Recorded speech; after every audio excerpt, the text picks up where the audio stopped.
ये है talks news network और आप देख रहे हैं पॉलिटॉक्स, राजनीति का कच्चा चिट्ठा। देश भर की सियासत में चर्चित बिल्किस बानो रेप कांड के आरोपियों की रिहाई के मामले में राजनीति गरमाई हुई है। लंबे समय से मीडिया से दूरी बनाए बैठे एनसीपी के मुखिया शरद पवार ने बिल्किस बानो से गैंगरेप के दोषियों को जेल से रिहा किए जाने पर पहली बार सवाल उठाए हैं। पवार ने कहा कि बिल्किस बानो से गैंगरेप करने वालों को रिहा करना न सिर्फ गलत फैसला है, बल्कि बीते कुछ वक्त में यह सबसे बड़ी चिंता वाली बात है। यही नहीं, एनसीपी सुप्रीमो शरद पवार ने यह भी कहा कि इन लोगों की रिहाई और फिर सम्मान किया जाना खुद पीएम नरेंद्र मोदी के स्टैंड से अलग है। बिल्किस बानो मामले के साथ ही शरद पवार ने बहुचर्चित तीस्ता सीतलवाड़ के मामले में भी अपनी प्रतिक्रिया दी है, तो वहीं भाजपा पर भी जमकर निशाना साधा। लंबी चुप्पी के बाद बिल्किस बानो मामले में बोलते हुए शरद पवार ने कहा कि हर कोई जानता है कि बिल्किस बानो केस में गुजरात में क्या हुआ था। यह मामला शर्मनाक और जघन्य था, इसलिए दोषियों को उम्र कैद की सजा दी गई थी, लेकिन गुजरात की सरकार ने उन्हें रिहा करने का फैसला लिया।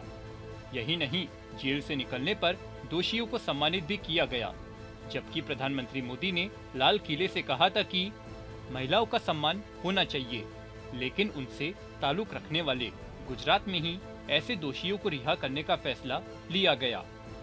वहां भाजपा की ही सरकार है, यह फैसला बेहद शर्मनाक है। इसके साथ ही एनसीपी मुखिया शरद पवार ने आगे कहा कि भाजपा जो कहती है और जमीन पर जो करती है, उसके बीच हमेशा बड़ा अंतर रहता है। यही नहीं, पवार ने तीस्ता सीतलवाड़ को जेल में रखने पर भी हमला बोला। पवार ने कहा कि यह तो अन्याय करने जैसा है।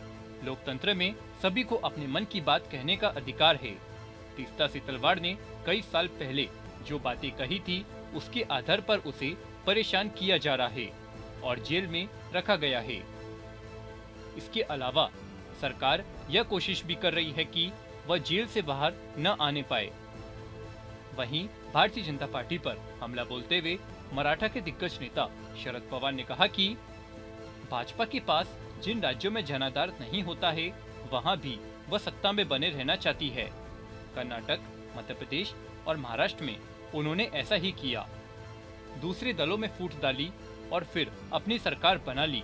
ऐसा तब हुआ जब जनता की ओर से उन्हें जनादेश ही नहीं मिला था। पॉलिटॉक्स ब्यूरो, महाराष्ट्र। ये है टॉक्स न्यूज नेटवर्क और आप देख रहे हैं पॉलिटॉक्स, राजनीति का कच्चा चिट्ठा।